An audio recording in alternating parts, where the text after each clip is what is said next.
Asli Pelit, welcome to the Sport Profile. How are you, Dylan? It's been a while. I'm better now. Full disclosure, this is not our full formal catch-up. No, it isn't. We're going to have one in person. Right. Asli, you work at The Athletic, crushing it on the soccer beat. And for people who don't know you, what would you say is your elevator pitch for people who don't know you or your work? And if you don't, well, one, you're missing out, and two, you should follow her. It's really hard to do an elevator pitch. I'm not a really good, here's what I've done, here's who I am person. I think the work I've been doing for, more than a decade shows and speaks for itself. Absolutely. I think what I can say is like my love for the sport is what drives my career every day. I always wanted to be a journalist, and I was actually a correspondent for CNN for a while, and then for another news network from Turkey, living in Latin America. When I realized one day I was covering a big earthquake, and it was really miserable to look around you, and in your most glorious moment when you're doing your job that you love so much, but the world around you is crumbling and suffering, and people are in pain and they lost something, and then my job is to look good and tell the world the story. But I was like, I don't want to do this for the rest of my life. I just cannot be the reporter of bad news for the rest of my life. That's not the career I want to, even though I really wanted to be that person when I was studying to be a journalist. And I came home and I was like, what do I want to do then? Like, I still want to be a journalist, but I don't think I want to report disasters, political crises, and human misery. So a friend of mine at the time was like, what else do you like? And I said, I like soccer, football, football in South America, as you can imagine, is incredible. And he's like, then do something about football. And that really, what made me who I am today, just to decide to follow my passion for something that was even bigger than my passion to travel and see the world. It was about travel the world for the football. And I really love what I do, and that's what I do it every day, because I think no matter what kind of drama the sport also brings us. And there's a lot of it. There's a lot of it, of course, but unless very few instances, people don't die for it. Hopefully, hopefully not. We've seen some horrible incidents last week in Latin America. Yeah. Of violence and unfortunate, events that, took a stadium down basically and harmed people. But it's a fun job to do. I like being in the middle of a field, watching incredibly talented people do what they do best and talk about that. Did you ever play? Actually, no, I didn't. I play volleyball. I was a volleyball player and a swimmer before that and a tennis player before that. I wasn't really I never thought I wanted to play football. It looked hard. Did it ever? Hard. Did it? I'm curious if it ever occurred to you that you're covering the one sport that you didn't do. But I watched it. So of course. When I was growing up, there wasn't women's soccer in my school. So you couldn't even if you wanted to get trained to be a player, you couldn't do it. It was seen as this is what boys do. And I think for a very long time, it was like that. But now there are a lot of girls who play, soccer, maybe at an early age in Turkey. And we were a family of swimmers, tennis players, sailors. Ooh, sailors. Yeah, a lot of people in my family sail. So we're water people. That's so fun. I was always around that.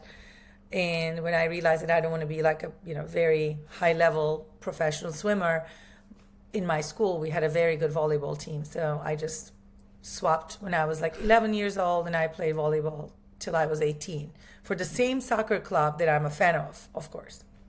Which is? Galatasaray. Amazing. Yeah. You're definitely going to have to spell that for me. Yeah, I will. Later. It's probably a hard one. There's so many different soccer leagues now, both professionally, semi-professionally. What do you think is the best way for people to like understand that stuff? Because it is so complex. So let's look at America.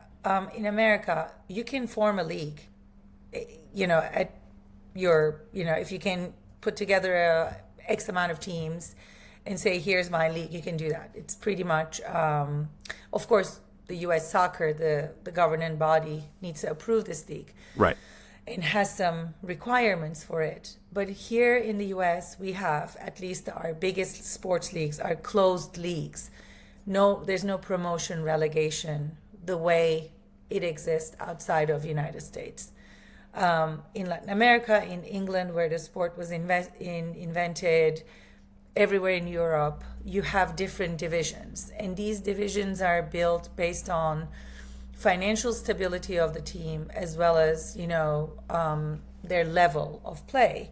There's the top league, like Premier League is the top of the English football pyramid. Yeah. Then you have the championship, and then you have the second, third, fourth, fifth, like all of these divisions.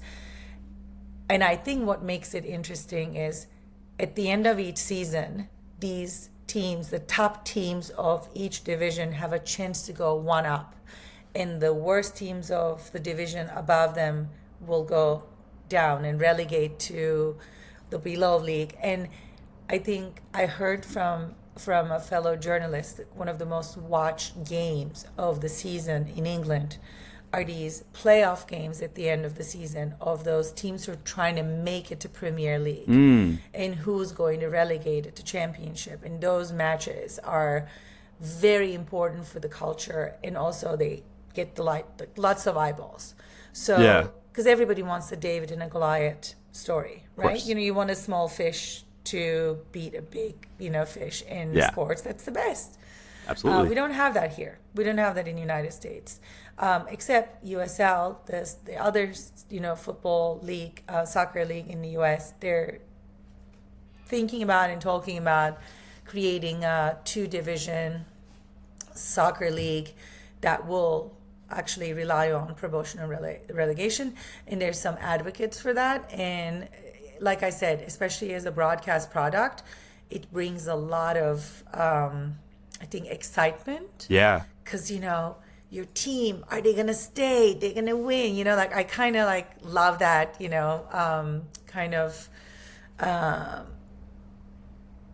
I would say it's not even excitement. It's like ambition. It's it creates parity, but also it gives someone who really works hard an award. There's an award, and at the end of the season, and I think Americans love that storyline. Like, we love a good storyline where whoever worked hard made it and won an award for it. I think that's a very American feeling. Yeah, and it's interesting that even in the USL, there's the USL, there's the USL 2, and then there's the USL SL. Am I making that up? No, you're not. But I think now imagine it all can have this movement between them. Yeah. So that everyone has more at stake. Right. What would that do? Just make the sport more, competitive. Right. And the other thing that I like about that setup is, which is great, but a lot of investors in the US especially will feel not so compelled to invest in a league where their team has a chance to relegate, which lowers the value of the team, right? That's why the top leagues in the United States, teams are so valuable. There is no risk of losing broadcast revenue. There's no risk of losing, no matter how bad you are. You can be the last team at MLS. Right. You're still getting a portion of that broadcast pie. Which makes sense. Which, from an investment perspective, makes these teams so valuable, and what makes investors so interested in investing in these leagues and teams. Yeah.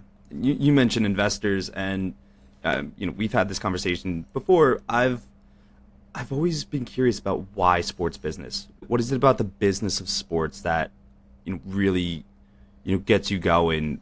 in terms of like your interest in it, because that's what you spent the majority of your career kind of doing, is covering soccer and doing it from the business of sports lens. And I'm also curious if it ever makes you ever think about like how much money this is, like that's involved. Oh yeah. It's like I it's mean, money insane. never mesmerized me in my life, though. Like, I don't think I'm a person that says, "Oh my God, how much money this person has," or like, "Wow, this is so expensive." I don't look at money that way. Oh, me I neither. never did. But of course, I just know it's a without lot of it. money, there is no sport. In no matter from which perspective you look at football or soccer, money's it's all about the money. Whoever has more money brings the best players, and like a well-run club also can show very good on the pitch success, and that's what the fans are looking for. Fans are mostly interested in winning on the pitch, but in order to win games you need to have a very strong front office that runs that business to success, because without making the right financial decisions it's hard to really keep being successful when you're competing against all these incredibly famous teams around the world. And I'm just talking mostly in Europe, of course. Yeah. I think what interests me is, out of all the sectors, I mean, I took many classes when I was at business school, but I have a professor who told me from the first class, sports is here to stay. It's one sector that would never be irrelevant in our economy, because the value of real sports is here to stay. AI, we talk about AI all the time. AI can take all the jobs away, but you cannot really build talented athletes, at least for now, from robots for us to like really watch it. So I mean, China's tried. Yeah, but live sports still has, I think, a longer shot than any other, I think, I product. agree. And because of that, I think we're going to see more and more money coming into sports. More and more professionals want to get involved in sports business. And I feel like I get a good understanding of how these people think, and being able to speak with them and with and share a common language with the investors is very exciting. Understanding how they look at it is exciting. And sometimes I feel like there's some that look at it from totally, I think, from a perspective that I'm like, yes, I get it, but you don't understand that this is still a people's business, Yeah, they're only in it for like the financial return. Yeah, and I don't think financial, like the most successful sports business people are those who understand how to run a successful business, but also have a really high EQ and understand how humans are. Yeah. Because humans, like, I always look at this, the player transfers. Let's talk about that, because that's like something that I used to be obsessed with. There's a star player, plays amazing in his hometown club that he always loved in Argentina. Like, oh my God, what was his name? An Argentinian superstar. Lionel Messi. No. This is not that famous. So there's this Argentinian player that they brought to Fenerbahce. I was in Argentina, and there was this whole thing. This super, famous River player is going to go to Fenerbahce, which is top club in Turkey. Mm-hmm. And the guy was not good. He didn't play well there. He just didn't. Oops. He didn't deliver what it was expected from him. He was miserable. There were rumors about he started drinking and became an alcoholic. And my Turkish journalist friends would call me. It's like, yeah, I don't know what's happening to Ortega, whatever. And I think I met with a friend, someone who knew him, and he said that guy never wanted to leave home. He never wanted to live anywhere except his hometown to play for his team. If, as a business owner, you do not put that into consideration and buy a player just to bring it, or another example, we're like, oh, I'm going to change your stadium and give you a bigger and better stadium. But the fans are happy with the stadium they have. They don't want the change. They like that old crumbling stadium that means so much to them. Like, Yeah. I think the business people that really nail it are those who understand these idiosyncrasies and cultures and subcultures and traditions and run the successful business they want to run when they invest in it, but don't change everything or don't bring the players that's not going to really mesh with the rest. So I feel like, I'm sure one day I will, if I leave journalism, I'm going to go into researching and consulting people about how to do this right. I feel like that's really excites me as I get older and I get more experience, because I think there's going to be more money coming into soccer in the US especially. Yeah. But we're going to need knowledgeable people who need some, maybe know-how to bring to this business. Totally. I don't know anybody smarter than you to do it. I think there's so many smarter people than I do. If they want to do it, though, we don't know if they're like compelled to do such thing. Right. We never know. Who's compelled to do that? I know. I don't know anybody who's compelled to do that.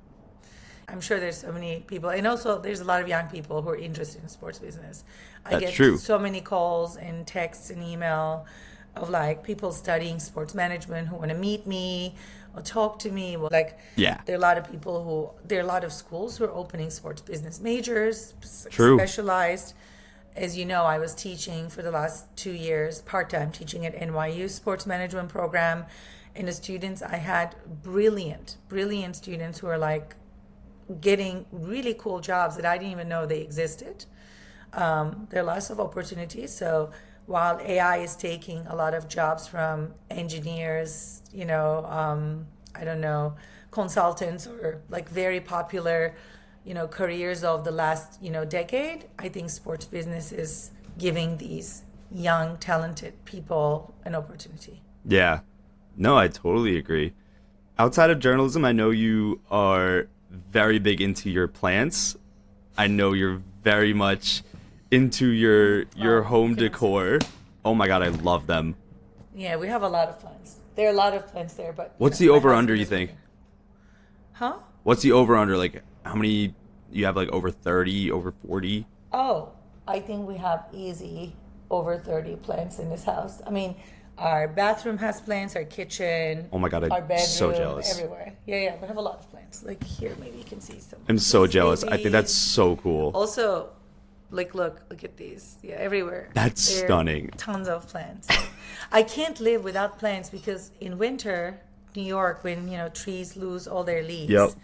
I have my greenhouse with green tropical leaves all around me, and they really keep me happy, to be honest. Otherwise, I think I'll be very depressed. What was it like to have your apartment featured in like a magazine recently? I think moment of pride. I think I was very happy. My mom is an architect. Yeah. I think she taught me everything I know about space and arranging that space. Also good taste. We grew up in a family that had a lot of antiques, and I love antique furniture. Like one of the things that I do with my mom is wherever we go, like any city we travel together, we always go to an antique store. We always go to a flea market. Is she a hoarder? She's not. No. I think Good. I'm more of a hoarder than... You're more of a hoarder? We don't buy anything. But like, you see this yellow lamp. Maybe you'll see it Yeah. in the back, like a mushroom. Yeah. We got that 2 years ago. I mean, do I need that lamp? No. But it looks cool. Is it a be exactly? So we were in Barcelona with my husband and my mom walking around. They told us this flea market that locals go to. It's literally a flea market, like junk. And we were walking around. That was the only thing we saw. That's so fun. And even though as a Turk, I should be so much better at negotiating, my husband is like, honey, please don't make them think you like the stuff. That's rule number one. They will raise the price. I'm like, I got this, babe. I'm just going to be so poker faced. Nobody's going to understand it. I like something. Yeah. And of course I go and I see the lamp and I was like, oh my God, I love this lamp. Can I please buy it? But we Just got a really... Your No, poker. but we really got a good deal because they were Moroccan. And when they realized that I was Turkish, and I guess, they assumed maybe we were also like Muslim or whatever, but then they were like, yes, you are our brothers. I'm like, yeah, we are brothers. And then they're very nice, and they gave us a huge discount. And that lamp came with me to New York. Still needs an electrical, arrangement. It will be somewhere in this house. But also, other than buying stuff in New York, one of the best things about New York City is so many free good things are left on the streets. Yeah. So if you walk around and you get lucky, just pick it up. Don't leave it to rot in the streets of New York. Right. You're gonna find it. Well, this chair, Yeah. this is a chair that was I found it on the street. It was I love the totally rug, by the destroyed. way. It's such a beautiful pattern. Thank you. That's new. But that chair was right outside of my apartment building. Somebody left it. I Googled it, like Google image search. Yeah. It was an IKEA special collection from early 90s. No way. One of my best friend's husband is a very, very good furniture restorer. So I took him there. He restored the wood part. And then we took the old covers. My mom took it back to Turkey, got the beautiful, matching the same kind of fabric, got a new covers, send them back to me. So we had a free chair for about, I don't know, $100, and it's probably worth $2,000. $2,000? What a flex. Yeah, it's a really, really cool find. But New York City is full of these finds. And when you move to the city, when you want to do that again, I just totally, like, you have to look at the big trash day, drive around the city, and pick up the good stuff, but be aware sick. of bed bugs. Yeah. You have to be careful. Yeah, no, I'm not doing that. I'm not doing I'm But not you dealing can with a decorate bed your bug. house pretty much for free, Right. except your bed. Don't ever pick up a bed from the street. Oh, no. That is a hard no. No, yeah. I'm not, I don't want a literal bed bug. No, I heard it's gross. I was never exposed to them, but that's probably my number good. one New York fear. Oh, that's your fear? Of like somebody is gonna bring it. I'm gonna go to a movie theater, and by just sitting in a movie theater, I'm gonna get a bed bug. Because once they come in with you, and it's really awful to get rid of them. Yeah. Yeah. Well, you've lived in New York for a while now. Is there a hierarchy? Is it like bed bugs and then like New York City rats, or are you just more like accustomed to those because you've been there so long? I never liked rodents. Nobody I don't does. understand why a city like New York, capital of the first world ish, has No, it is. still these problems. Because I lived in very underdeveloped and probably like economically hardened parts of the world. I've never seen this much trash, bugs, rodents in my life. Like people, first of all, I think there's a huge problem with trash in this city, which again, my husband calls me the trash panda. I hate seeing trash on the streets, and when I used to walk my dog around the city, I had one of those. Either I had gloves or little clippers. I would pick up the trash and throw it because I don't want to see trash especially in my street. Totally. You I own the don't block. understand why. Yeah, it's my block. Like, why would I want to wake up and walk around people's trash? It's Right. just, if you don't love yourself, Love no your block. one will love your block. Exactly. If you don't love yourself, love your block. That's new mayor's, it should be mayor. I ain't running. Like motto. I ain't Well, running. you cannot vote for like Nope. this. That's my thing. I hate trash, and I hope the next mayor of New York, whoever that is, really attacks this problem properly, Yeah. not temporarily, not half-ass. We can have a clean city. All the biggest cities in the world, capitals, are much cleaner than New York. We can do it. Mm-hmm. We can do it. The two questions I wanted to ask before we end. One, as you and I both send each other multiple times a day, what is your favorite silly corporate phrase?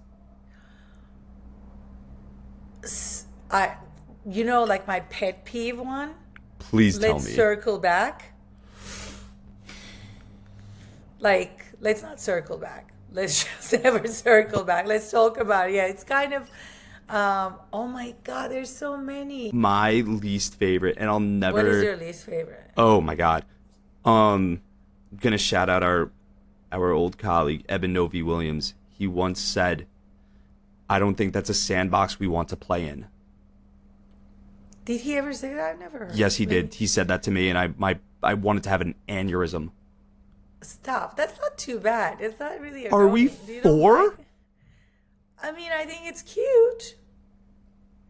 Let's circle back. But I never, I mean, this is the first time I'm hearing it, by the way, this term. I've never heard that before. I thought you meant more like financial ones, like, Oh yeah. let's streamline this project, you know, all Oh, of those totally. things. Like, I hate those. Yeah. The other one I don't like is synergies. Oh, it makes my blood boil. Synergies. Yeah, synergy is a really, really bad one. And there's some people just speak that language all day long. It's nuts. Yeah, it's hard. And- I mean, wow. And when people say they're very good at strategy, or I work in strategy, I'm like, great. You know how to think?